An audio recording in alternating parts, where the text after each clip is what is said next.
Hey everybody!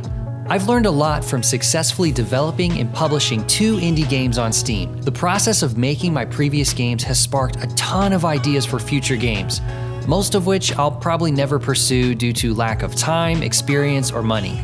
See, when I first started game development, I fell into a trap that many other first-time indie devs fall into.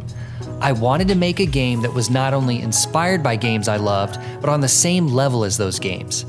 I wanted to make a game that had the story of Final Fantasy X and the open world of Skyrim and the battle system of Kingdom Hearts.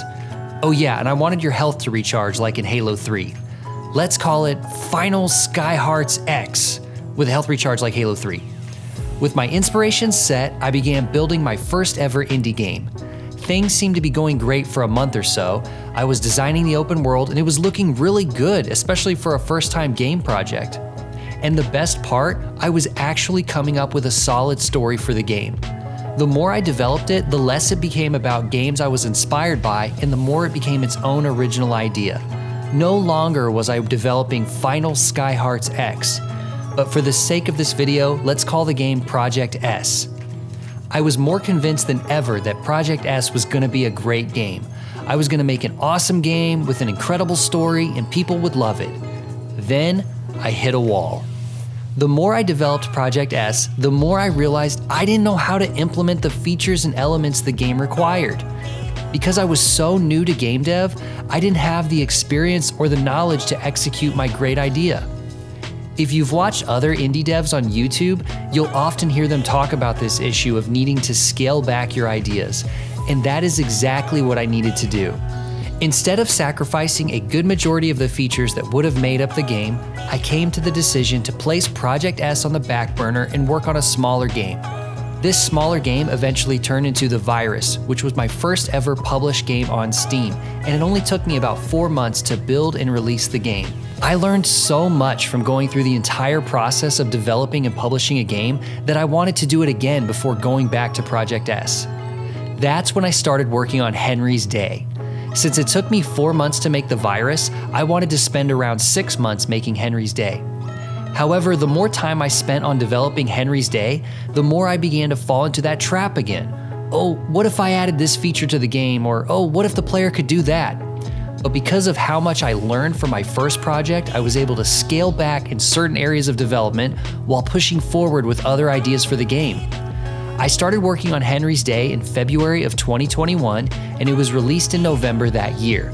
I also continued working on the game throughout the next month, fixing bugs, adding features, and updating the game. So now, after being away from indie game development for about a month, and with all the knowledge I've gained from my previous games, I feel ready to start on my next indie game. Out of all the ideas I've come up with for games, I keep getting drawn back to my first idea, Project S. For me to make this game, I need to be realistic about my limitations. I know that in order for Project S to be completed, I need to remove some features, mainly the open world. But this is a good thing. One of the things I've come to love about game development is level design. I'm not saying level design isn't relevant in an open world setting, but I think there's more intentionality put into linear level design. Having a limited amount of space keeps the player focused on the goal, which makes the game more enjoyable. It also allows the player to see all of the developer's hard work and appreciate the design aesthetics. If you design an open world game, it's almost like trying to paint a picture on an endless canvas. There's no beginning or end, and things can often get lost. And if the player is struggling to focus on the goal of the game, they'll more than likely quit playing. Another limitation I have is with the combat of the game. I've gone through tutorial hell and back when it comes to implementing combat. I can't tell you guys how many times I've searched the marketplace trying to find that perfect combat system, and it's just not there for me. I've come to the conclusion that for this game to have the combat system that I envision, I need help. So that's why I'm hiring someone to help build the combat system for my game. This will dramatically speed up the development of Project S, and it will allow me to work on other areas of the game that I'm more skilled in. At the end of the day, it's going to provide a better quality game for the players. So, where am I at right now with Project S? Well, as I mentioned earlier in the video, I had begun writing the story for the game a while back. I need to transition the story into actual game dialogue, which isn't easy, but due to the sheer amount of dialogue I wrote for Henry's Day, I know I can do it. I've also begun working on one of the levels for Project S. Right now, I'm trying to focus on designing smaller, better-looking levels that keep the player focused and interested.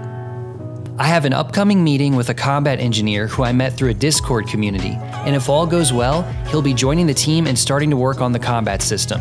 I'm also in the planning stages of the game. I really want to be more organized with this game than my previous games, especially because I'm not working on it solo.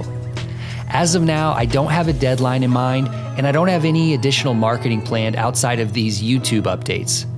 My primary goal is to get a prototype or demo of the game up and running that can showcase a little bit of the game's features. So that's where we're at. If you're interested in Project S, then please subscribe to this channel for future updates. You can also check out my previous games on Steam. I'll leave a link in the description. Thanks again, everyone, and I'll catch you later.